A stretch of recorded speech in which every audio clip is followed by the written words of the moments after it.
إن الحمد لله نحمده ونستعينه ونستغفره ونؤمن به ونتوكل عليه ونعوذ بالله من شرور أنفسنا ومن سيئات أعمالنا من يهده الله فلا مضل له ومن يضلل فلا هادي له وأشهد أن لا إله إلا الله وحده لا شريك له وأشهد أن محمدا عبده ورسوله أما بعد أعوذ بالله من الشيطان الرجيم بسم الله الرحمن الرحيم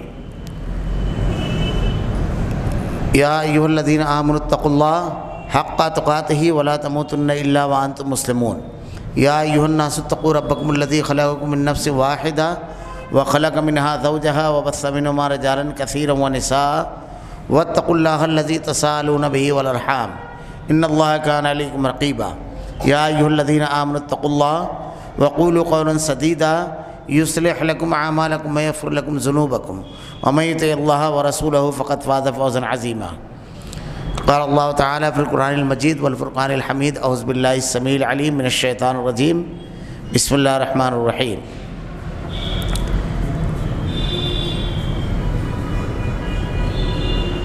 قد جاءكم من الله نور وكتاب مبين يهدي به الله من اتبع رضوانه سبل السلام ويخرجهم من الظلمات إلى النور بإذنه ويهديهم إلى صراط مستقیم۔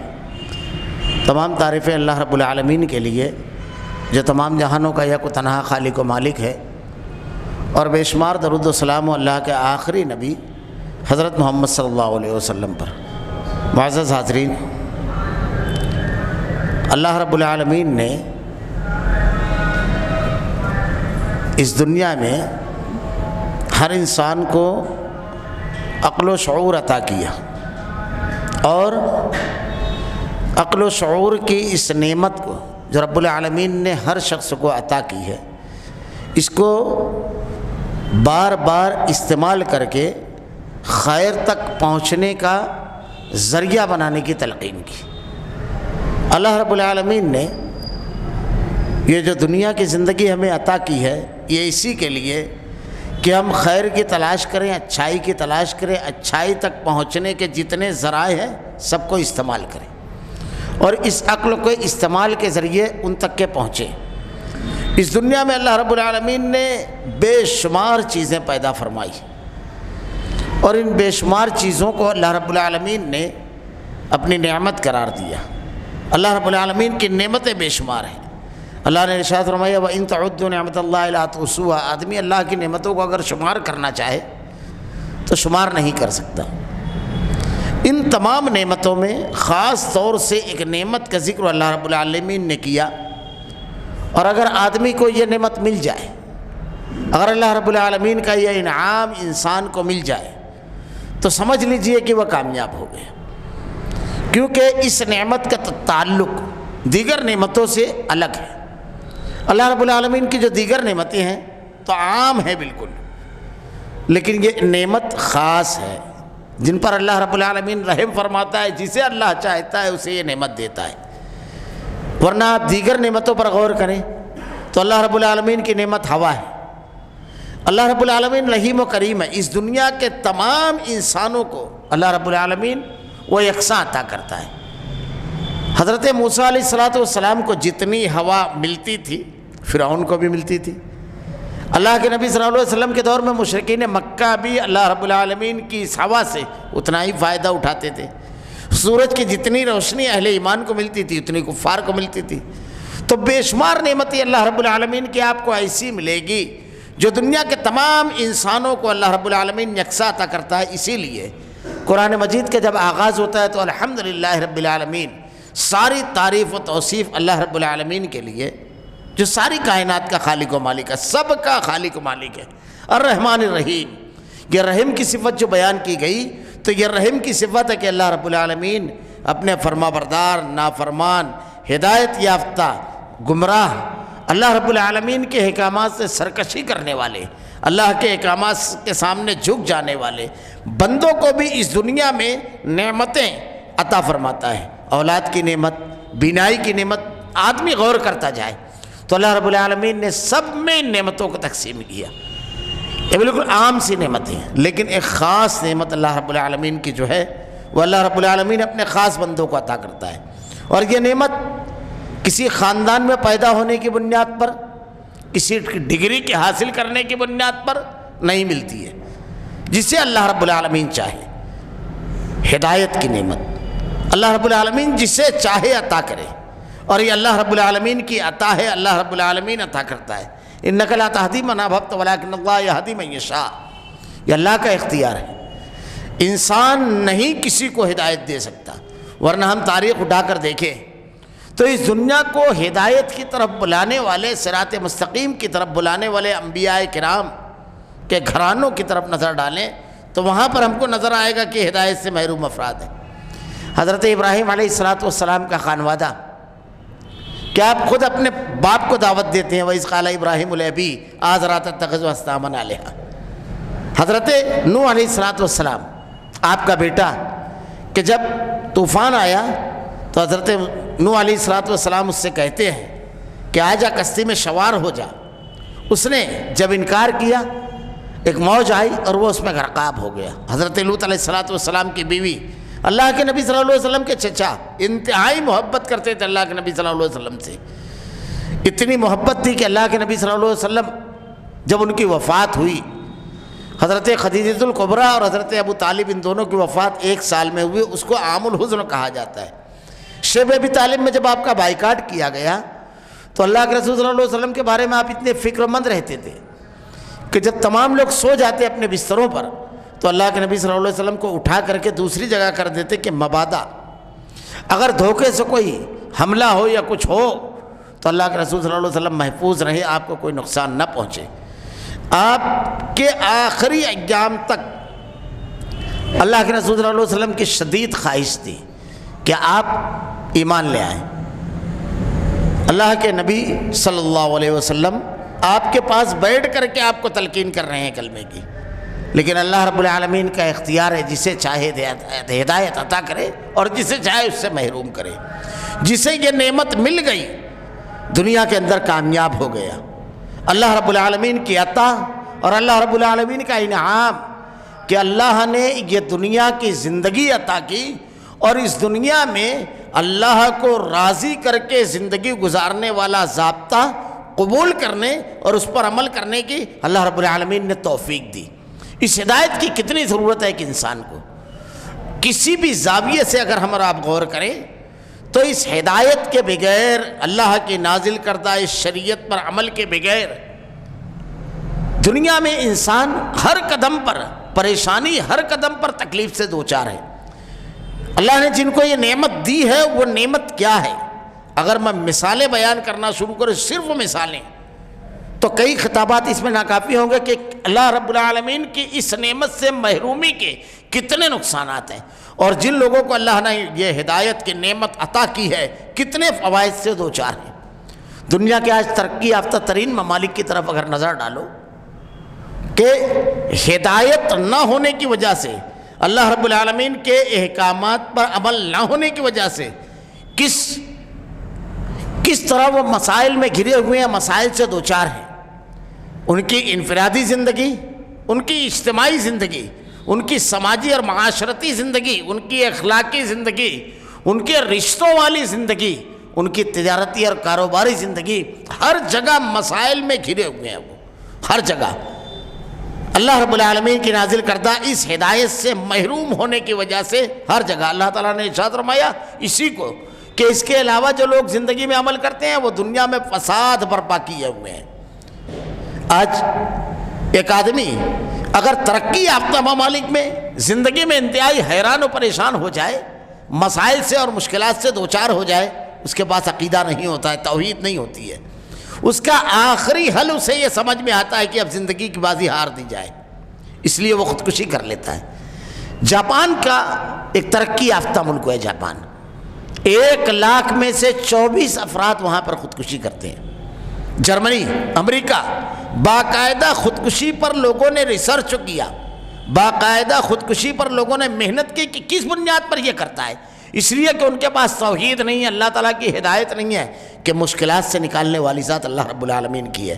وہ تنہائی میں اللہ سے دعا مانگ کر کے اپنے درد کو بیان نہیں کر سکتے، وہ یہ عقیدہ نہیں رکھتے ہیں کہ دنیا میں ہر مصیبت، ہر تکلیف، ہر پریشانی آزمائش اور امتحان ہے۔ اللہ رب العالمین اس دنیا کی زندگی میں آزمائے گا۔ کوئی پتا بھی اللہ کی مشیت کے بغیر نہیں ہل سکتا۔ یہ میری زندگی میں جو مشکلات آئی ہیں اللہ کی طرف سے ہے، اس لیے ان مشکلات سے نکلنے کے لیے جو اسباب اللہ نے بیان فرمائی ہیں، جو ہدایت اللہ نے دی ہے، اس کی طرف وہ رجوع نہیں کرتا ہے کہ ان اسباب سے، ان تکالیف سے کیسے نکلا جائے، کیونکہ اس کے پاس علاج موجود نہیں ہے۔ اور ہدایت یافتہ آدمی کی سب سے پہلی چیز جو ہے، ہر چیز کا علاج موجود ہے، ہر بیماری کا علاج موجود ہے۔ وہ زندگی میں کبھی کسی مقام پر جا کر کے خاموش کھڑا نہیں ہو جاتا ہے کہ اب آگے کیا کرنا ہے، ہر جگہ رہنما خطوط موجود ہے۔ اللہ رب العالمین نے کہا اندھیرے سے نکال کر روشنی میں لاتا ہے، اس کے پاس ہر مسئلے کا حل موجود ہے، ہر قسم کے حالات میں زندگی گزارنے کے ضابطے موجود ہیں، ہر قسم کے حالات میں اس کے پاس رہنما خطوط موجود ہے۔ میں ایک اشارہ کروں صرف، وہ آپ دیکھیے ہدایت یافتہ افراد اور ہدایت سے محروم افراد بالکل کھل گئے۔ ابھی کل کی بات ہے، جب کرونا کی مہاماری آئی اور لوگ جب طویل ترین سفر سڑکوں پر کر رہے تھے، ان کے لیے کھانے کا کوئی بندوبست نہیں تھا، ان کے لیے ٹھہرنے کا کوئی مقام نہیں تھا، کہیں ایک گلاس پانی نہیں ملتا تھا۔ ان بستیوں سے جہاں مسلمان رہتے تھے، جب وہاں پہنچے تو انہیں کھانا بھی دیا گیا، پانی بھی دیا گیا۔ وہ تمام کے تمام جماعتیں جو بڑے بڑے دعویٰ کرتی تھی، جن کے بڑے بڑے پروگرام ہیں، جن کے بڑے بڑے منصوبے ہیں، جو سب سے منظم ہونے کا دعویٰ کرتے ہیں، کہیں کوئی نظر نہیں آیا۔ ہم نے مہاماری میں یہ بھی دیکھا اس دور میں کہ رشتے لوگوں نے قربان کر دیے، کیونکہ ان کے پاس عقیدہ نہیں تھا، کتاب ہدایت نہیں تھی۔ باپ کی لاش چھوڑ کر کے بیٹا بھاگ گیا، ماں کو تڑپتا ہوا چھوڑ کر کے بیٹا چلا گیا، بہن کا پرسان حال بھائی نہیں، بھائی کا پرسان حال بہن نہیں، اس لیے کہ موت کا خوف ہے، ہدایت نہیں ہے۔ ہدایت نہ ہونے کی وجہ سے رشتے قربان ہوئے، ہدایت نہ ہونے کی وجہ سے لوگ بھوکے مرے، ہدایت نہ ہونے کی وجہ سے پورا معاشرہ مسائل سے دوچار ہوا۔ لیکن اسی کے درمیان ہم یہ دیکھتے ہیں جن کے پاس اللہ رب العالمین کا دیا ہوا یہ عقیدہ تھا کہ زندگی اور موت اللہ کے ہاتھ میں ہے، انہوں نے اپنے قریبی رشتہ داروں کی قربتیں اور ان کی قربانیاں، ان کی اخوت، ان کی محبت، رشتوں کو قربان نہیں کیا۔ ان کے دل میں ڈر اور خوف نہیں آیا، حالانکہ وہ بھی اسی معاشرے میں زندگی گزارتے تھے، ان کو بھی رشتے و پیوند ہیں، ان کو بھی زندگی عزیز ہے، سب کچھ تھا، لیکن اس ہدایت اور اس روشنی کی وجہ سے وہ رشتوں کو قربان کرنے والے نہیں بنے، وہ اپنے تعلقات کو اسی طرح انہوں نے نبھایا خوف کے بغیر۔ یہ ہدایت کا فائدہ تھا۔ ایسے آپ کو قدم قدم پر نظر آئے گا، میں اگر ایک ایک مثالیں دینا چاہوں، قدم قدم پر یہ ہدایت کا فائدہ نظر آئے گا۔ یہ ہدایت، یہ صراط مستقیم اگر نہ ہو، اللہ کی نازل کردہ ہدایت اگر نہ ہو تو سماج اور معاشرے کے جس پہلو پر نظر ڈالیں وہاں فساد نظر آئے گا، وہاں مسائل نظر آئیں گے، وہاں استحصال نظر آئے گا۔ یہ حق اور انصاف اور پرامن زندگی کے لیے انتہائی ضروری چیز ہے، تمام مسائل کے حل کے لیے ضروری چیز ہے۔ اللہ رب العالمین نے جو دیا ہے یہ اتنا بڑا انعام ہے کہ جس کے پاس یہ انعام ہے ہر قسم کے حالات میں وہ زندگی گزارے گا، ہر مسئلے کا حل اس کے پاس موجود ہے، وہاں استحصال نہیں ہے، وہاں ظلم نہیں ہے، وہاں لوگوں کے حقوق کی پامالی نہیں ہے۔ اگر یہ ہدایت موجود ہے تو میں یورپ کی صورتحال بتاؤں۔ آج ایک شخص، ابھی بالکل تازہ ترین خبریں جو ہے، خاندان وہاں ٹوٹ چکا ہے، بڑھاپا دارالزوفا اولڈ ہوم میں زندگی گزارتا ہے، آدمی بوڑھا ہو جاتا ہے، اس کی اولاد اس کو گھر سے نکال دیتی ہے یا وہ خود گھر سے نکل جاتے ہیں، محروم ہے، بہن اور بھائی کے رشتوں سے محروم ہے کیونکہ وہاں پر خاندان نہیں ہے۔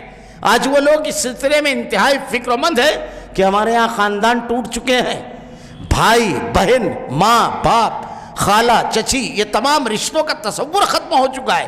آزاد زندگی کی وجہ سے، ہدایت نہ ہونے کی وجہ سے، گھر کے مسائل صرف میں بتا رہا ہوں، تعلیمی معاملے، تعلیمی ادارے رشوت ستانی، استحصال اور تجارت کے مراکز بن چکے ہیں۔ اس قدر استحصال ہے وہاں پر، تجارت کے مراکز بن چکے ہیں۔ غریب اور کمزور شخص اگر اعلیٰ تعلیم حاصل کرنا چاہے تو اس کے لیے اتنی زبردست فیس اور ایسی رشوتیں ہیں کہ اس کے لیے ممکن نہیں ہے۔ یہ ہندوستان کی بھی صورتحال ہے۔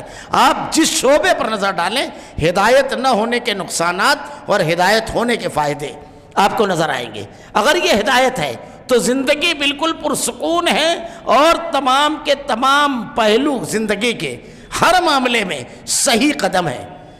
اللہ رب العالمین نے اسی لیے اسے سب سے بڑی نعمت قرار دیا، ہدایت کو اللہ رب العالمین نے، اور اللہ رب العالمین اسے عطا کرتا ہے۔ اللہ رب العالمین نے ہدایت کے حصول کے ذرائع قرآن میں وضاحت کے ساتھ بیان فرمائی کہ ایک آدمی اگر ہدایت حاصل کرنا چاہتا ہے تو اسے کیا کرنا ہے، اور کن کن کی چیزوں کی وجہ سے وہ ہدایت سے محروم ہوتا ہے۔ ہدایت سے محرومی کے اسباب بھی بتائے اور ہدایت کے حصول کرنے کے ذرائع بھی بتائے، حاصل کرنے کے۔ اللہ رب العالمین نے سب سے پہلی چیز جو بیان کی کہ اللہ رب العالمین جنہیں ہدایت دیتا ہے وہ کیا؟ جو لوگ اللہ کے راستے میں ہدایت کے طلبگار ہوتے ہیں۔ اللہ رب العالمین نے ارشاد فرمایا والذین جاہدوا فینا لنہدینہم سبلنا، جو لوگ ہماری راہ میں کوشاں رہیں گے ہم انہیں ضرور راستہ دکھائیں گے۔ اللہ رب العالمین کا یہ سچا اور پکا وعدہ ہے۔ جس کے دل میں اللہ کا تقوی ہوگا، ھدی للمتقین، اللہ رب العالمین متقیوں کو ہدایت دیتا ہے۔ رب العالمین ذرائع ہدایت اللہ رب العالمین نے بیان فرمایا ہے قرآن مجید کے اندر۔ سب سے پہلی چیز انسان کے لیے ہے کہ ان ذرائع کو، ان ہدایت کے ذرائع جو ہیں ان کو استعمال کرے۔ دوسری چیز، اللہ رب العالمین نے ہدایت سے رک جانے والے، صحیح چیز کو نہیں قبول کرنے والے جتنے بھی اسباب ہیں اس کو بھی بیان فرمایا۔ سب کی بڑی لمبی تفصیل ہے، سب کی۔ اگر ہر چیز کی تفصیل بیان کی جائے صرف قرآنی آیات سے کہ اللہ رب العالمین نے حصول ہدایت کے کتنے ذرائع بنائے ہیں، بیان کیے ہیں، اور ہدایت سے روکنے اور ہدایت سے محروم ہو جانے کے اسباب۔ اللہ رب العالمین نے مختلف مواقع پر، کہیں واقعات کے تناظر میں، کہیں احکامات کے تناظر میں، اور کہیں بیانات کے اللہ رب العالمین نے بیان کیا کہ کس بنیاد پر آدمی ہدایت سے محروم ہوتا ہے، ہدایت نہیں ملتی ہے۔ پہلی چیز اللہ نے بیان فرمائی استکبار۔ اگر آدمی استکبار کرتا ہے، آدمی کے اندر گھمنڈ آتا ہے، تو وہ فہم اس کا چھن جاتا ہے، ہدایت سے وہ دور ہو جاتا ہے۔ سب سے بڑا نقصان ہدایت سے محرومی، اور ہدایت سے محرومی فہم سے محروم، یعنی صحیح سوچ آدمی کی نہیں ہوتی ہے۔ مثلا اللہ رب العالمین نے حضرت آدم علیہ السلام کا قصہ بیان کیا، تو حضرت آدم علیہ السلام کے قصے میں جب اللہ نے حکم دیا حضرت آدم علیہ السلام کو سجدہ کرنے کا، سب نے کیا سوائے ابلیس کے جو جنوں میں سے تھا۔ اللہ رب العالمین نے جب اس سے پوچھا تو وہ جواب دیتا ہے وَإِذْ قُلْنَا لِلْمَلَائِكَةِ اسْجُدُوا لِآدَمَ فَسَجَدُوا إِلَّا إِبْلِيسَ، سب نے سجدہ کیا ابلیس کے سوا۔ جب اس سے سوال کیا اللہ نے کہا مَا مَنَعَكَ أَلَّا تَسْجُدَ إِذْ أَمَرْتُكَ، کس چیز نے تجھ کو روکا سجدہ کرنے سے؟ تو وہ کہتا ہے قال انا خیر من نار وخلقته من طین، بالکل غلط دلیل دی۔ اب یہ اس لیے کیا ابا واستکبر، اس لیے کہ اس نے استکبار کیا۔ یہی چیز اللہ رب العالمین نے اہل کتاب کے بارے میں دوسرے مقام پر قرآن میں بیان فرمائی ہے۔ یہی چیز اللہ رب العالمین نے ہدایت سے دور جو لوگ ہیں کفار، اللہ انبیاء کرام کے مخالفین، کہیں ان کے بارے میں اللہ رب العالمین نے بیان فرمائی کہ انہوں نے استکبار کیا، تکبر کیا۔ اب جب تکبر آدمی کے اندر آتا ہے کہ میں جو سمجھاؤں وہ بالکل صحیح، جو میرے دماغ میں ہو وہ بالکل صحیح، میری بات بالکل درست ہو، تکبر سب سے پہلے سمع و اطاعت اور فرما برداری پر حملہ کرتا ہے۔ آدمی کے اندر یہ چیز نہیں ہوتی ہے۔ ابلیس نے اللہ کی فرما برداری نہیں کی کیونکہ اس کے اندر تکبر آیا، اور جب تکبر آیا تو اس کا کتنا زبردست نقصان ہوا۔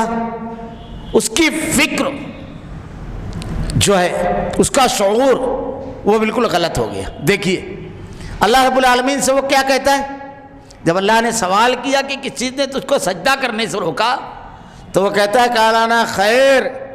حضرت آدم علیہ السلام مٹی سے بنے تھے، کہتا ہے میں ان سے بہتر ہوں۔ ایک بات بالکل سامنے کی ہے، وہ بہتر کیسے ہو سکتا ہے جو نافرمان ہو؟ اللہ رب العالمین نے اس کو حکم دیا سجدہ کرنے کا، تو اس نے سجدے سے انکار کیا۔ نافرمان بہتر کہاں ہو سکتا ہے؟ وہ تو بدتر ہوگا جو نافرمانی کرے گا، اور خالق کا نافرمان تو جس چیز پر اس کو نظر ڈالنا چاہیے، جس چیز پر اس کو سوچنا چاہیے، اس کی بجائے وہ اپنی ذات پر، جبکہ اللہ کے حکم پر جو خالق ارض و سما ہے، جس نے اس کو پیدا کیا، تمام کائنات کو پیدا کیا، اس کے حکم کی نافرمانی یہ سوچنا چاہیے، اس کا شعور بکھر جاتا ہے، وہ صحیح چیز سوچتا ہی نہیں ہے، صحیح سوال اور صحیح جواب تک نہیں پہنچتا ہے۔ یہ بڑا نقصان ہے اس کا، سب سے بڑا استکبار کے جو نقصانات ہیں۔ اور یہی ہے جو ہدایت کے راستے سے آدمی کو جو روکتے ہیں، اس کی جو فکر ہے وہ منتشر ہو جاتی ہے۔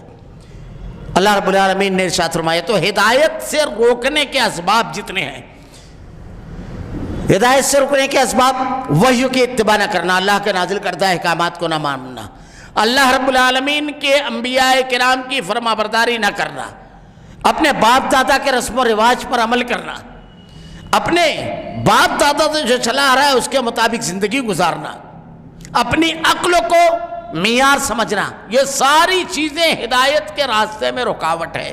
تو اللہ رب العالمین نے ہدایت سے رکنے کے اور اس سے محروم ہونے کے اسباب بھی بیان کیے، اور ہدایت حاصل کرنے کے اور ہدایت کے حصول کے ذرائع بھی بیان فرمائے رب العالمین نے۔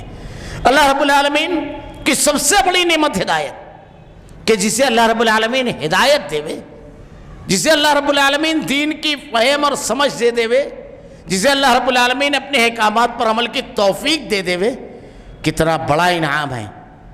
ایک ایک چیز پر اگر غور کریں، اس میں ایک چیز پر اگر غور کریں، پہلی چیز اس میں عقیدہ توحید، کہ اللہ رب العالمین اگر آدمی کو ہدایت دیتا ہے تو سب سے پہلے اس کا شعور جو ہے وہ بالکل درست ہوتا ہے، اس کی سوچ، اس کی فکر، وہ اپنے آپ کو پہچانتا ہے، اپنے پیدا کرنے والے کو پہچانتا ہے، اور اپنے پیدا کرنے والے کو پہچاننے کے ساتھ ساتھ اس کی بندگی اس کے اندر آتی ہے۔ اللہ رب العالمین نے اہل ایمان کی حضرت ابراہیم علیہ السلام کے ماننے والوں کی ایک صفت بیان کی ہے، اور حضرت ابراہیم علیہ السلام کی مخالفت کرنے والوں کی بھی ایک صفت بیان کی ہے، ایک خرابی۔ وَمَنْ يَرْغَبُ عَنْ مِلَّةِ إِبْرَاهِيمَ إِلَّا مَنْ سَفِهَ نَفْسَهُ، حضرت ابراہیم علیہ السلام کو جو نہیں مانتے ہیں وہ بے وقوف ہیں، اور حضرت ابراہیم علیہ السلام کو اللہ تعالیٰ نے قرآن میں اسوہ قرار دیا ہے، اور آپ موحد تھے، انا اول المسلمین، پہلے مسلمان اللہ رب العالمین نے آپ کو حنیف قرار دیا قرآن مجید کے اندر۔ اللہ رب العالمین کی معرفت، توحید، اللہ کو ایک ماننا، اللہ رب العالمین کو اس تمام کائنات کا خالق ماننا۔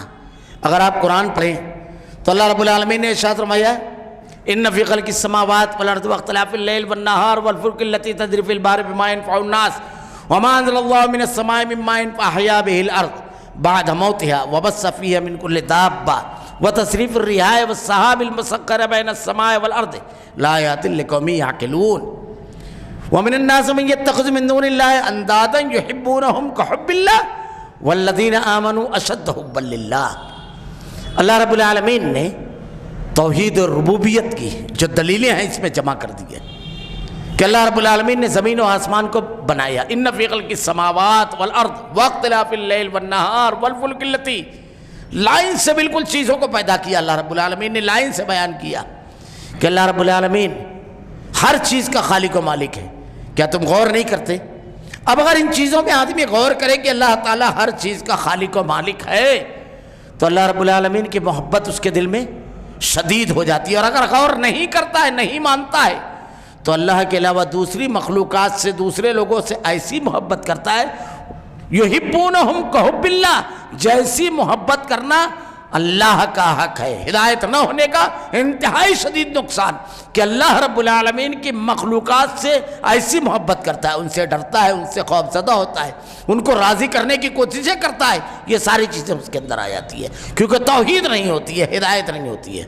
اللہ نے دوسرے مقام پر ارشاد فرمایا، یہ غور و فکر نہ کرنے کے نتیجے میں کتنے بڑے نقصان سے دوچار ہوتا ہے، اور اس کی فکر کتنی غلط ہوتی ہے۔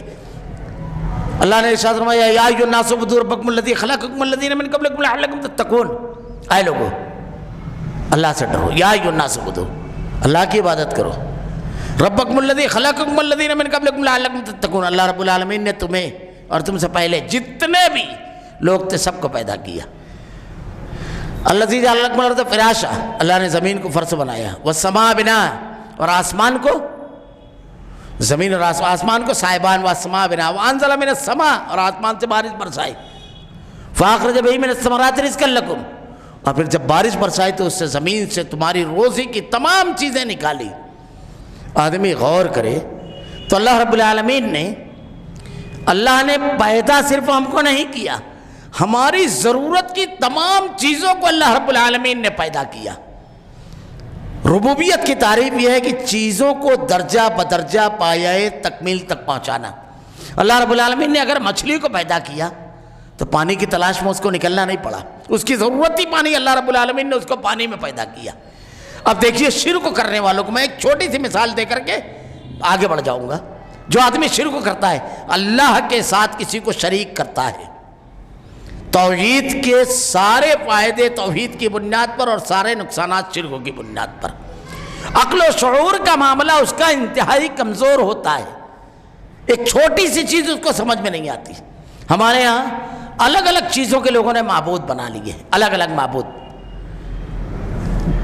ایک آدمی ہے اللہ کو چھوڑ کر دوسروں سے اولاد مانگتا ہے، ذرا سا غور کیجئے، تجزیہ کیجئے۔ اگر ایسا وہ کرتا ہے، اللہ رب العالمین کہہ رہا ہے کہ زمین اور آسمان کی تمام چیزوں کا اکیلا خالق اور مالک میں ہوں، اکیلا۔ کتنی بڑی حماقت اور غلطی کرتا ہے وہ، اگر کسی اور کو اولاد دینے والا مانگتا ہے۔ ٹھیک ہے، تم نے کسی کو اولاد دینے والا مانگ لیا، اب اس نے اولاد تو دی، لیکن رزق کو دینے والا خدا اگر اس کے حصے میں رزق کو نہ لکھے تو؟ تم نے اولاد دینے والا تو ایک معبود بنا لیا، اب رزق کو دینے والا معبود اگر اس کو رزق کو نہ لکھے تو کیا کریں گے اس اولاد کو؟ اچھا، اب اس اولاد کو دینے والا آپ نیک کو بنا لیا، اس کو اگر نیک اور صالح ہدایت اور توفیق دینے والا رب اگر یہ نہ دے، ہوا کا مخلوق، ہوا کا خالق آپ نے الگ بنا لیا، اگر اس کو رزق مل جائے اور اگر ہوا نہ ملے تو سورج کا معبود آپ نے الگ بنا لیا، تو اب ایک چیز کے لیے تمام معبودوں سے آپ کو مانگنا ہے، ہر معبود سے، اور ایک معبود بھی اگر اپنا کام چھوڑ دے تو کچھ ہو ہی نہیں سکتا۔ ارے بھائی کسی نے اولاد دے دی اور ہوا کا معبود ہوا دینے سے انکار کر دیا، کیا مطلب آیا آپ کی اولاد ملنے کا؟ آپ ہر چیز پر ایسے غور کرتے جائیے، ہر چیز پر غور کرتے جائیے۔ آپ ایک ایک مثالیں اگر دی جائے، ایک ایک چھوٹی چھوٹی مثالیں، بارش کر اگر رب اگر آپ نے کسی کو بنا لیا کہ یہ بارش برسانے والا ہے، صرف غور کیجئے، بارش کیا بس ڈائریکٹ برستی ہے؟ بارش برسنے سے پہلے ایک لمبا پروسیجر ہے، سمندر میں جو پانی ہے وہ بھاپ بن کر کے آسمان کی طرف اڑتا ہے، جب وہ بھاپ بن کے آسمان کی طرف جاتا ہے تو اس کا ہوائیں لے کر جاتی ہے۔ اب ہوا کا رب اگر پانی، سمندر کا رب پانی کا رب اگر پانی نہ دے تو ہوا کا بھی کوئی کام نہیں۔ اب اگر ہوا کا رب لے کر اوپر چلا جائے تو سورج کا جو رب ہے وہ اس کو اوپر کھینچے تو ٹھیک کام بنے۔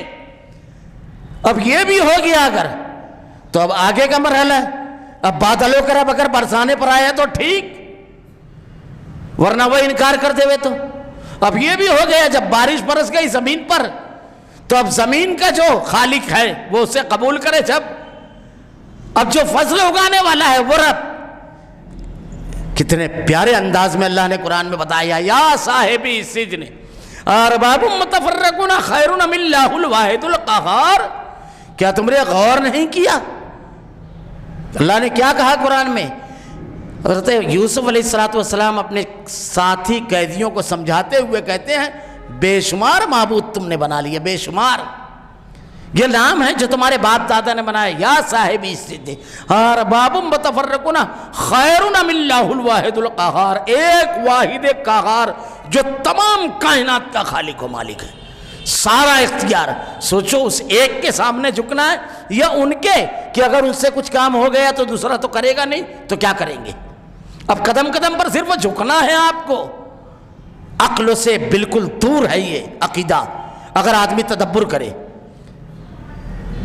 ایک آدمی اگر اولاد چاہتا ہے، اگر اس میں صرف غور کرتا جائے، ایک آدمی اگر روزی چاہتا ہے تو روزی کے لیے اتنا لمبا پروسیجر ہے کہ اکیلے اللہ کو آدمی کو پکارنا ہے، ورنہ زمین میں فصل ڈالنے کے بعد زمین سے غلہ اگانا، آسمان سے بارش برسانا، زمین میں زرخیزی عطا کرنا، پھلوں میں لذت دینا، پھلوں کی فصلوں کو پایۂ تکمیل تک پہنچانا، اور اس کے بعد یہ سب ہونے کے بعد جب تمام چیزیں ہو جائیں تو پرامن ماحول رہے، مارکیٹ میں آپ جب پھل لے کر کے جائیں تو مارکیٹ کھلا رہے، کبھی کرونا کے نام پر مارکیٹ بند نہ ہو جائے کہ آپ پھل لے جا کر کے بیچ ہی نہیں سکتے، کبھی کرفیو نہ لگ جائے کہ آپ پھل لے جا کر بیچ ہی نہیں سکتے، پکے ہوئے پھل سب سڑ جائیں۔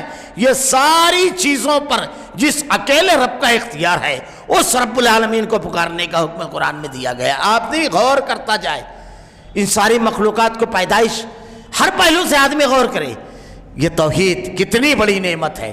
ایک آدمی ایسے معبودوں کو نہیں پکارتا ہے جن سے ملنے، پہلی بات تو یہ کہ سارے معبودان باطل جن کو دنیا نے بنا لیا ہے، بالکل اللہ رب العالمین نے اس کی کوئی دلیل نہیں اتاری، ان کو نہیں پکارتا ہے کہ جن کو پکارنے والا بھی سمجھ رہا ہے کہ یہ سارے اختیار کا مالک ہے، مالک نہیں ہے، ان کو نہیں پکارتا ہے جن کے پاس کچھ بھی نہیں۔ اللہ تعالیٰ نے ارشاد فرمایا زمین اور آسمان کا خالق اللہ ہے۔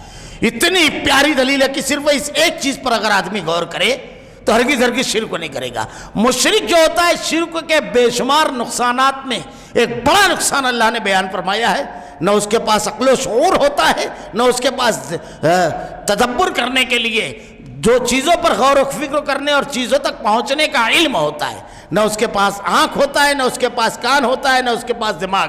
صم بکم عمي فهم لا يعقلون، وہ آنکھ کا استعمال نہیں کرتا ہے کیونکہ آنکھ سے وہ چیزوں کو دیکھتا ہے، کان کا استعمال نہیں کرتا ہے، وہ کان سے چیزوں کو سنتا ہے، وہ دماغ کا استعمال نہیں کرتا ہے۔ آپ دیکھیے ایک لفظوں میں اگر میں صرف کہوں، کتنا بھی علم آ جائے، کتنا بھی علم آ جائے، آدمی چیزوں کی حقیقت جانتا ہے لیکن بس اس کا علم پرائمری ڈگری کا ہوتا ہے، ماسٹر ڈگری کا علم نہیں ہوتا ہے۔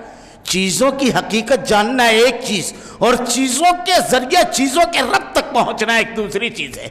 آدمی نے مادوں کو جانا، الیکٹران، نیوٹران، پروٹون تک پہنچا، پہلے ایٹم، جوہر، پھر اس کے بعد الیکٹران، نیوٹران، پروٹون، مادوں کو جانا، لیکن ان مادوں کو جاننے کے بعد اس مادوں کے رب تک پہنچا۔ آدمی فصلوں کے بارے میں کتنی معلومات حاصل کر لی، آدمی نے انسان کے بارے میں کتنی معلومات حاصل کر لی، بے شمار ماہرین آج ڈاکٹر، انجینئر، ہر چیز کا الگ ڈاکٹر، لیکن اس انسان کو پیدا کرنے والے تک نہیں پہنچا۔ اس کا علم محدود ہوتا ہے، اور موحد جو ہوتا ہے مخلوق کو بھی پہچانتا ہے اور مخلوق کے ذریعے خالق تک پہنچتا ہے، مخلوق کو پیدا کرنے والے خالق تک کے پہنچتا ہے۔ اس کا علم جو ہے ایک جگہ جا کر کے رک نہیں جاتا ہے، اس کا علم حقیقی معرفت اس کو ہوتی ہے، وہ بالکل آخر تک کے پہنچتا ہے۔ اس لیے ہر مخلوق کو جب وہ دیکھتا ہے تو جانتا ہے کہ اس سے کیا فائدہ اٹھانا ہے۔ پہلی چیز، مخلوق کے سامنے جھکتا نہیں ہے، مخلوق کو اس کا مقام دیتا ہے، خود کے مقام سے نیچے نہیں اترتا ہے۔ اور دوسری چیز، مخلوق کے ذریعے خالق تک پہنچتا ہے، نہ کہ مخلوق کے پاس پہنچ کر کے اس کا علم ختم ہو جائے، اس کا علم کامل ہوتا ہے۔ تو اللہ رب العالمین کی ہدایت کی بنیاد پر یہ چیز ہوتی ہے، ورنہ نیوٹن نے سیب گرتے ہوئے دیکھا، ایک تھیری بنا لی اس نے، آئنسٹائن تھیری آف ریلیٹی اس نے بنا لی، آئنسٹائن جس کو 20ویں صدی کے سائنس کا باپ کہا جاتا ہے۔ یہ مادوں کے بارے میں بڑی تحقیق کی لیکن مادوں کے خالق تک نہیں پہنچ سکے، ان کا علم محدود تھا۔ سب سے پہلی چیز کہ توحید، ہدایت اگر آدمی کو آتی ہے تو چیزوں کی حقیقت تک وہ پہنچتا ہے۔ دوسری چیز، ہر قسم کے حالات میں زندگی گزارنے کا اللہ رب العالمین اس کو فن دیتا ہے، ہر قسم کے حالات میں زندگی گزارنے کا، اور کامیاب ترین زندگی گزارنے۔ عقیدہ اگر درست ہوگا تو شرک نہیں کرے گا، شرک نہیں کرے گا تو ساری خباثتوں سے بچ جائے گا، سارے نقصانات سے بچ جائے گا، اور توحید ہوگی سارے انعامات حاصل ہو جائیں گے۔ توحید ہوگی مخلوق کی معرفت ہوگی، توحید ہوگی خالق کی معرفت ہوگی، توحید ہوگی خوف نہیں ہوگا، توحید ہوگی چیزوں سے شکست نہیں کھائے گا، توحید ہوگی حالات کا مردانہ وال مقابلہ کرے گا، توحید ہوگی اللہ کے خوف کی وجہ سے گناہ سے اپنے آپ کو روکے گا، توحید ہوگی اللہ کی محبت اور اللہ رب العالمین کی رضا کو حاصل کرنے کے لیے نیکیاں کرے گا۔ توحید ہوگی تو اللہ کے احکامات پر عمل کرنے والا ہوگا، توحید ہوگی تو مقصد حیات کو پہچاننے والا ہوگا، توحید ہوگی تو اللہ کی ہدایت کو تلاش کرنے والا اور اس کے مطابق اپنے آپ کو زندگی گزارنے والا ہوگا، توحید ہوگی تو اللہ کی رضا اور خوشنودی والی بندگی اس کے اندر آئے گی، توحید ہوگی تو لوگوں کے حقوق ادا کرے گا، توحید ہوگی تو خود کا حق ادا کرے گا، توحید ہوگی تو اپنے مقام کو حاصل کرے گا۔ اب اس میں ایک ایک چیز کی تفصیل بیان کی جا سکتی ہے۔ یہ ہمارے گھر کے حالات جو درست ہیں، عقیدہ توحید کے اثرات ہوتی ہیں۔ اللہ رب العالمین نے ارشاد فرماتا ہے اُفٍّ لَكُمَا وَلَا تَنْهَرْهُمَا وَقُلْ لَهُمَا قَوْلًا كَرِيمًا۔ اللہ رب العالمین نے ارشاد فرماتا ہے اپنے والدین کو اف بھی نہ کرو۔ ایک آدمی اگر موحد ہے، اللہ رب العالمین نے ارشاد فرماتا ہے اہل ایمان کی صفت وَالَّذِينَ آمَنُوا أَشَدُّ حُبًّا لِلَّهِ، اللہ کی محبت بڑی شدید ہوتی ہے اہل ایمان کی اندر۔ جب اللہ کی محبت شدید ہے تو محبوب کو ناراض کرنا اس کے تصور میں بھی نہیں ہوگا، وہ کبھی اپنے والدین کو اف بھی نہیں کرے گا۔ اللہ رب العالمین نے ارشاد فرمایا ہے کمزوروں کو پر ظلم نہ کرو، کبھی اس کا ہاتھ نہیں اٹھے گا کسی کو پر ظلم کرنے کے لیے۔ اللہ نے ارشاد فرمایا ہے کہ کسی کا مال ناحق نہ کھاؤ، کبھی وہ اللہ کو ناراض کرنے کے لیے کسی کا مال ناحق نہیں کھائے گا۔ نیکیوں سے بھرپور بہترین زندگی اس کے اندر ہوگی۔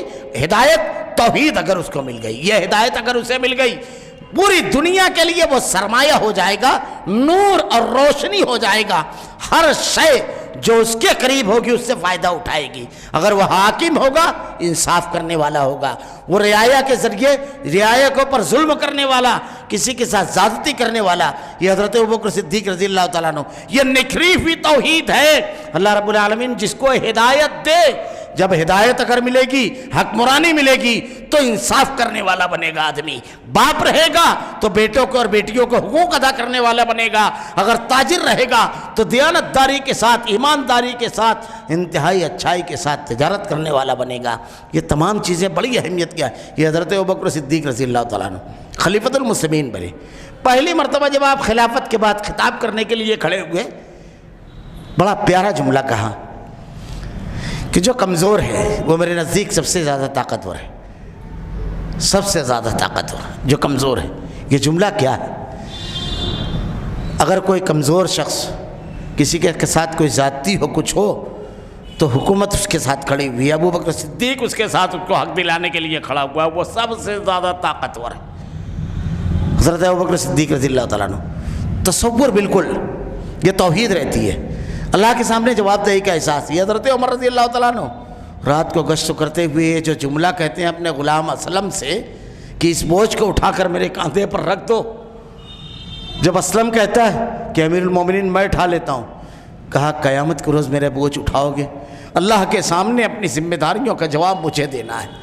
یہ راتوں کو تتجافا جنوبہم عن المضاجع یدعون ربہم خوفا وطمعا، اللہ کی جناب میں جو راتوں کو اٹھ کر کے سجدہ ریز ہوتے ہیں، جہنم کے خوف سے جو روتے ہیں، یہ عقیدے کی بنیاد پر، یہ توحید کی بنیاد پر، اتنا اعلیٰ مقام پر یہ لے جا کر کے ہدایت، یہ عقیدہ آدمی کو کھڑا کر دیتا ہے۔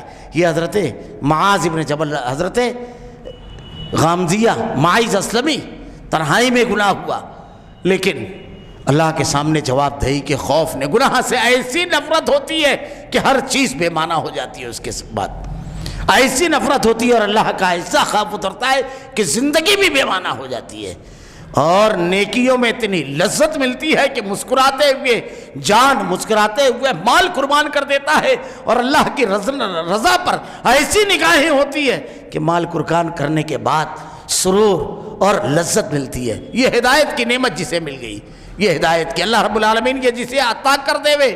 ہم صحابہ کرام کی زندگی دیکھتے ہیں، صحابہ کرام کیسے موڑ پر، کیسے حالات میں، کیسے اللہ کی رضا اور خوشنودی کے اعمال کرنے والے، مال اللہ کے راستے میں قربان کرنا ہے، بے شمار واقعات ہیں۔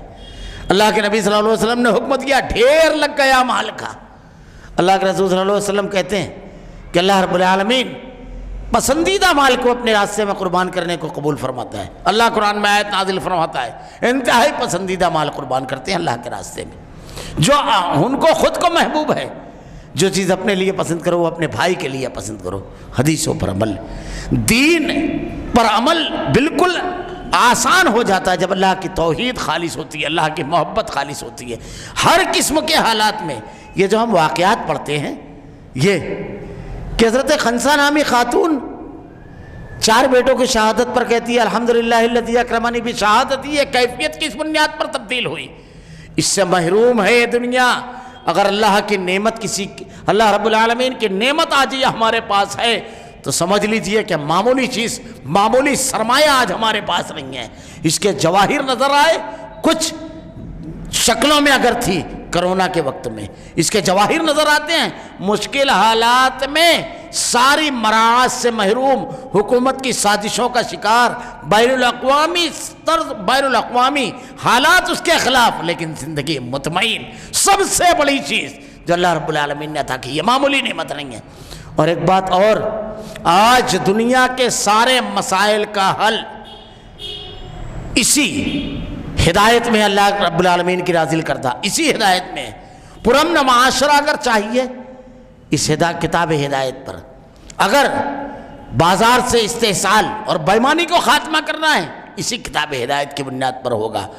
گھروں کے اندر اگر انتہائی پرسکون مطمئن تمام کے حقوق کے ساتھ زندگی، اسی کتاب ہدایت۔ یہ سرمایہ جو ہے اللہ رب العالمین کی یہ ہدایت، یہ قیمتی، شاید دنیا کی سب سے قیمتی شے۔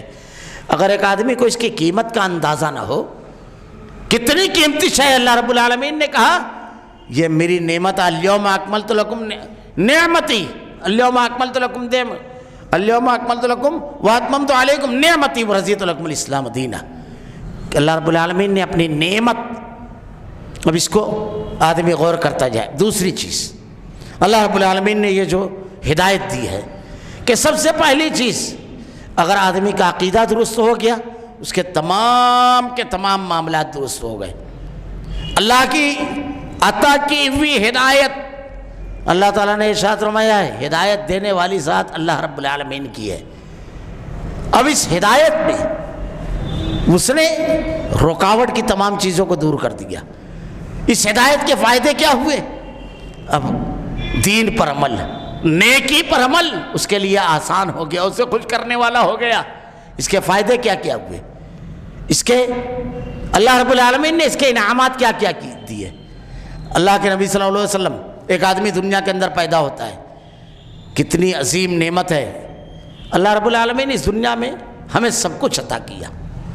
ایک آدمی اس دنیا میں پیدا ہوتا ہے، ہر شخص کی خواہش ہوتی ہے، ہر شخص کی، کہ اس کا کوئی رہبر اور رہنما ہو۔ عقیدہ توحید، یہ پہلی چیز میں نے بہت اختصار سے بیان کی، کیونکہ اس پر بار بار علماء کرام سے آپ نے خطابات سنے ہوں گے، بار بار۔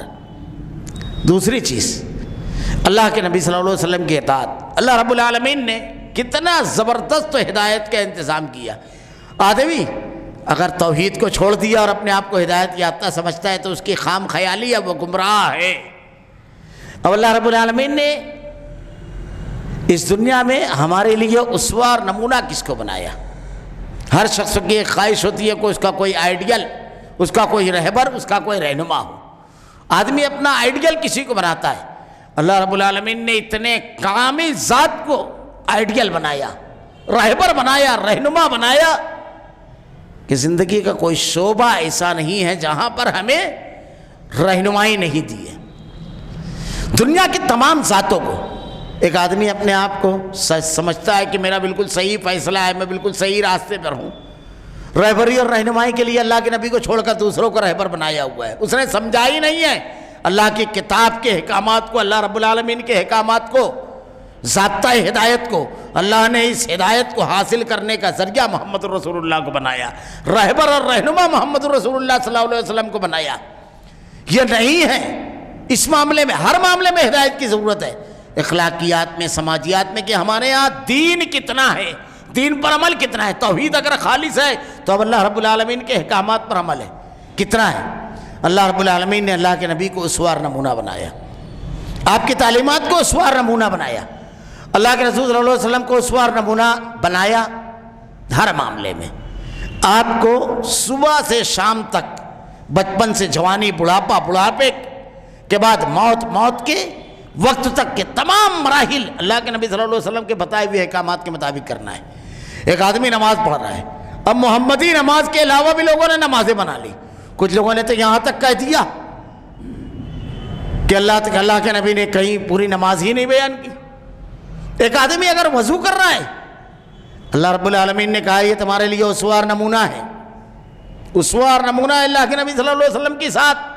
اللہ رب العالمین نے ارشاد فرما رہا ہے ایک آدمی اللہ کے رسول کے ضابطے کو چھوڑ رہا ہے، اللہ ارشاد فرما رہا ہے یہ اسوار نمونہ ہے. دین کے تمام معاملات میں رہبری اور رہنمائی کہاں سے لے رہا ہے؟ اللہ کے نبی صلی اللہ علیہ وسلم سے زیادہ بہتر انداز میں لوگوں نے سمجھایا. کسی اور کو اسوار نمونہ بنا لیا.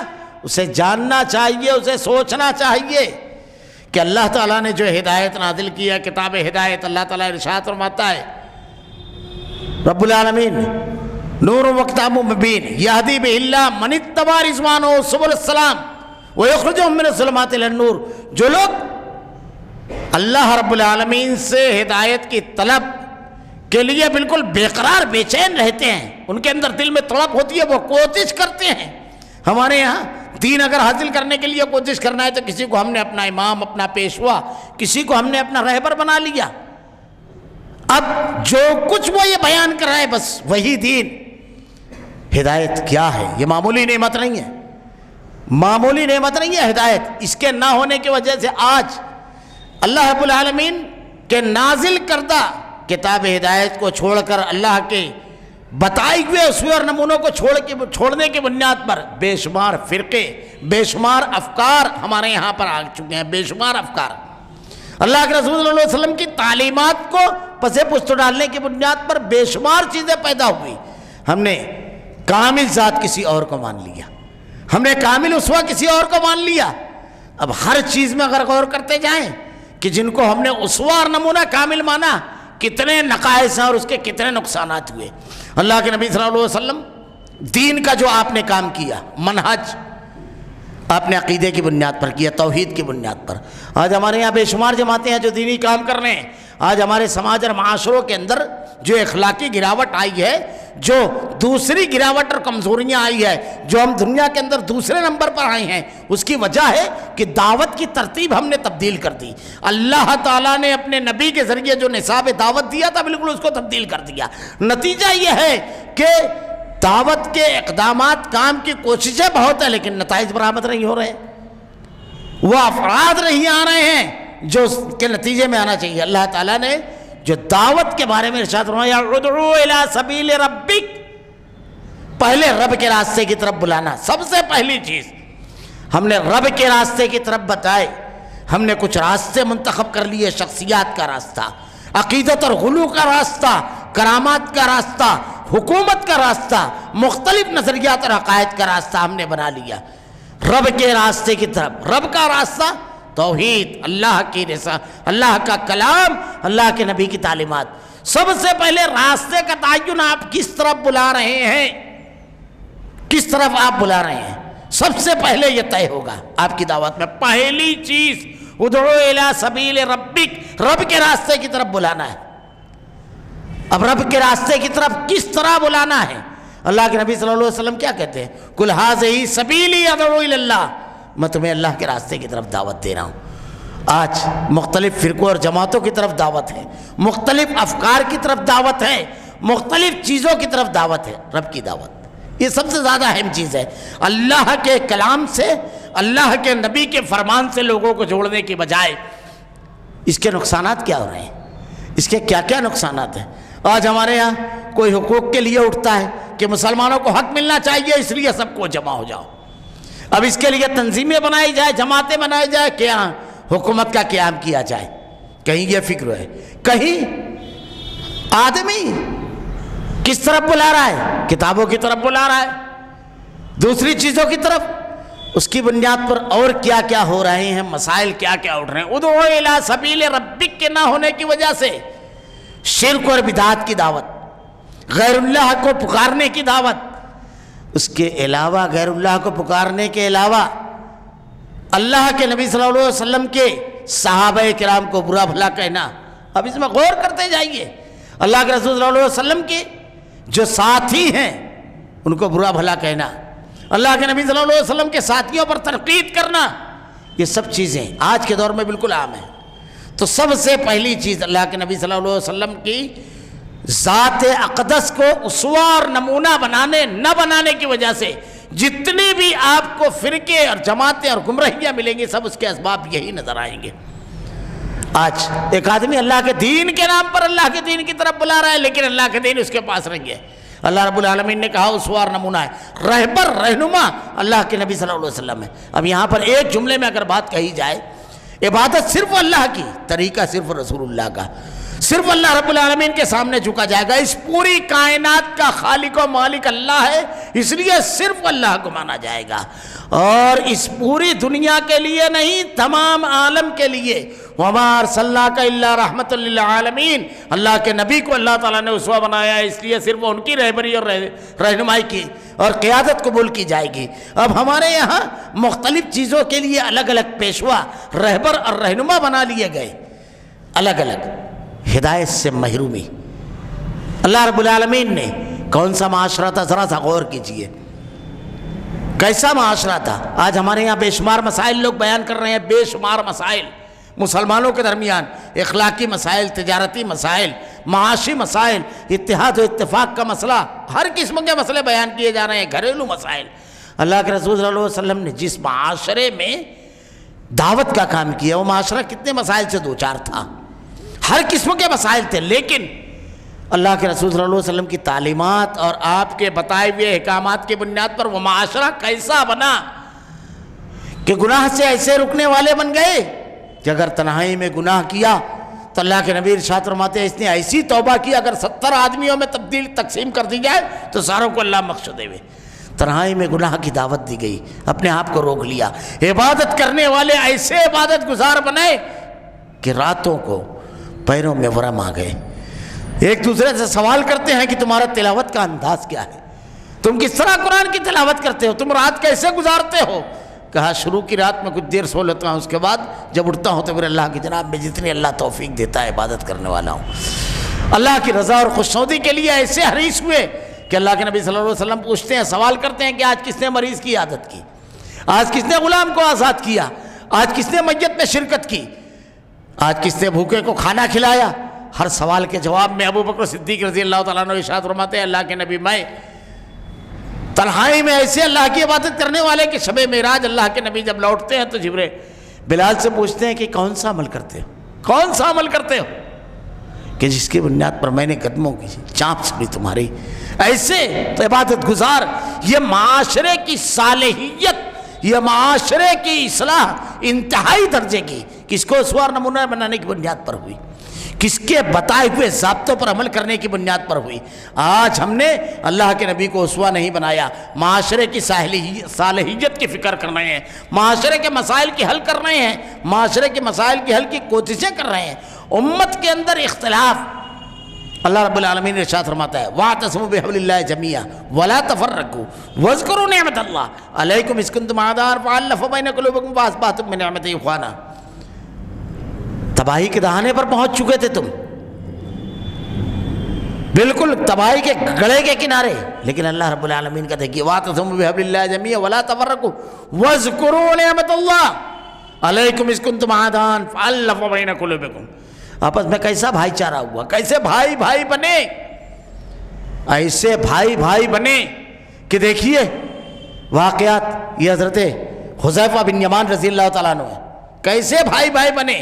غزوہ احد میں غلطی سے ان کے والد کو شہید کر دیا گیا، اہل ایمان تھے، کیسے بھائی بنے۔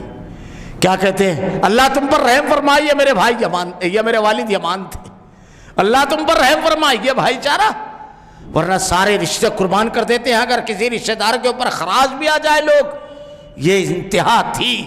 یہ حضرت مصعب ابن عمیر رضی اللہ تعالیٰ عنہ، وہاب ابن عمیر کے بارے میں کہتے ہیں کس کر کس کو باندھنا کہ اس کی ماں بہت دودھ دینے والی اونٹنیاں دے گی، بہت دولت مند خاتون کا بیٹا ہے۔ کیا کہتے ہیں تمہارا میرے بارے میں یہ کہا، یہ میرا بھائی۔ پھر پورا مواقعات کا، بھائی چارے کا پورا معاملہ اٹھا کر کے دیکھ لے ہوئے آدمی کیسے بھائی بنے۔ اللہ نے محبت و اخوت، ہم آج اتحاد و اتفاق اپنی صفوں میں چاہتے ہیں۔ پوری دنیا میں اگر مسلمانوں کے کسی بھی طبقے کے آدمی کو کھڑا کیا جائے کہ مسلمانوں کے اتنے مسائل ہیں ذرا بیان کیجئے، سیاست کے عنوان پر اس کو چاہیے لمبی چوڑی تقریر، معیشت کے میدان میں لمبی چوڑی تقریر، تعلیم کے میدان سارے نقصانات، امت کی زب و حالی، سب چیز بیان کرے گا، لیکن ایک جو سب سے اہم پہلو ہے جس پر گفتگو کرنا چاہیے وہ چھوڑ دے گا۔ علاج کیا ہے، اس کا حل کیا ہے، کس بنیاد پر یہ تمام مسائل حل ہوں گے؟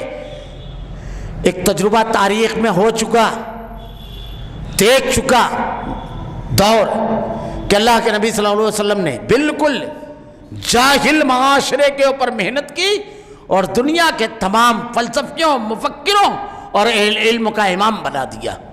ایک منتشر معاشرے کے اوپر محنت کی، ایسا متحد معاشرہ بنایا کہ تاریخ نے وہ واقعہ بھی محفوظ رکھا کہ حضرت امیر معاویہ اور حضرت علی رضی اللہ تعالیٰ عنہ کے درمیان سلیقہ اختلاف بھی جانتے تھے وہ، کہ عبد الرحمن بن عوف رضی اللہ تعالیٰ عنہ کا ایک معاملے میں اختلاف ہوا خالد بن ولید رضی اللہ تعالیٰ عنہ سے، کسی نے آ کر کے حضرت عبد الرحمن بن عوف رضی اللہ تعالیٰ عنہ کا خالد بن ولید کے بارے میں کچھ کہنا چاہا، بعد نے کہا کہ خالد بن ولید سے کہا کسی نے، عبد الرحمن بن عوف رضی اللہ تعالیٰ عنہ کے بارے میں تو کہا، جب انہوں نے کچھ الٹی سیدھی بات کہی تو کہا ہمارا معاملہ، ہمارا اختلاف دین تک نہیں پہنچا ہے، تم ہمیں غیبت چغلی یہ سب میں لگانا چاہتے ہو، اختلاف ہے ایک معاملے میں۔ ایسے لوگ تھے وہ۔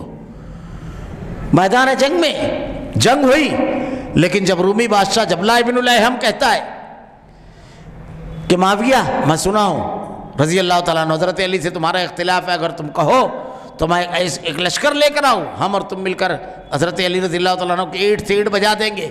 حضرت امیر معاویہ رضی اللہ تعالیٰ عنہ کہتے ہیں رومی کتے سن، جو لشکر لے کر علی آئے گا تیری طرف، اگر علی کی سلطنت کی طرف نظر بھی اٹھا کر دیکھی اور حضرت علی رضی اللہ تعالیٰ عنہ کوئی لشکر لے کر آئے تیری طرف تو اس کا پہلا سپاہی معاویہ ہوگا رضی اللہ تعالیٰ عنہ۔ یہ اتحاد و اتفاق یہ ہماری صفوں میں تھا، نیکی، خیر، ایک دوسرے کے کام آنا، یہ تمام چیزیں اللہ کے نبی صلی اللہ علیہ وسلم کی سیرت میں نظر آئے گی۔ علاج پورا موجود ہے، لیکن ہم چاہتے ہیں کہ اپنے بنائے ہوئے ضابطوں کے مطابق مسئلہ حل کرنا چاہیں، معاف کیجئے گا وہ بیماری کی دوا نہیں ہے، دوا نہیں ہے۔ کتاب ہدایت کی طرف نظریں ڈالنا پڑے گی۔ اللہ رب العالمین نے جنہیں ہدایت دی، یہ معمولی انعام نہیں ہے اللہ رب العالمین کا کہ مسائل کے حل کے لیے صحیح دوا کی تجویز بیماری کے لیے اگر ہمارے دماغ میں آ گئی، آج اگر ہمارے گھر کے مسائل ہیں، اللہ رب العالمین کا سب سے بڑا انعام ہے ہدایت۔ آج اگر ہمارے گھر کا مسئلہ ہے، ہم بالکل حیران اور پریشان ہیں، یہ پریشانی ہماری ہے، یہ جو تکلیف ہے ہماری معاشی اعتبار سے پریشان ہے، اخلاقی اعتبار سے، سماجی اعتبار سے پریشان ہے۔ اللہ رب العالمین نے قرآن میں، حدیث میں ایسے حالات میں ہمیں کیا کرنا ہے رہنمائی کی ہے۔ اب اگر کسی کے پاس یہ ہدایت ہے وہ فوراً اس کی طرف رجوع ہو جائے، اس کے مسائل کا حل اس میں موجود ہے۔ زندگی کا کوئی موڑ ایسا نہیں ہے جہاں آدمی جا کر کے ساکت کھڑا ہو جائے، مسائل منہ پھوڑے کھڑے رہیں اور اس کے پاس اس کا کوئی حل نہ ہو۔ اللہ رب العالمین نے کتاب ہدایت میں سب کو نازل کیا۔ یہ اللہ کا بہت بڑا انعام ہے کہ زندگی کے ہر موڑ پر ایک شخص ہو اسی کی طرف رجوع ہوئے، اسی کی طرف اپنے آپ کو رجوع کرے۔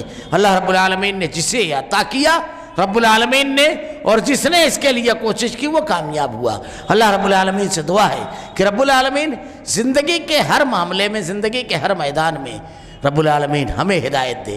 اللہ کے نبی صلی اللہ علیہ وسلم کی ایک دعا بڑی مشہور ہے، اللہ کے نبی نے اس کی تلقین بھی کی، اللہم انی اسألک الہدی۔ روزانہ آپ یہ دعا روزانہ آپ صبح پڑھا کرتے تھے، بڑی اہم چیز ہے۔ ہم بھی اللہ سے دعا کرتے ہیں اللہم انی اسألک الہدی والتقی والعفاف والغنی۔ رب العالمین ہمیں ہدایت دے، اور ہدایت دینے کے بعد ہمارے قلوب کو اس پر جما دے، زندگی کے ہر میدان میں تیری نازل کردہ ہدایت کے مطابق عمل کرنے کی توفیق دے۔ ہر مسئلے میں جو کچھ تو نے اس کا حل بیان کیا ہے رب العالمین، اس کے مطابق اس کو کرنے کی توفیق دے رب العالمین۔ ربنا لا تزغ قلوبنا بعد إذ هديتنا وهب لنا من لدنك رحمة إنك أنت الوهاب۔ سبحانك اللهم وبحمدك أشهد أن لا إله إلا أنت أستغفرك وأتوب إليك۔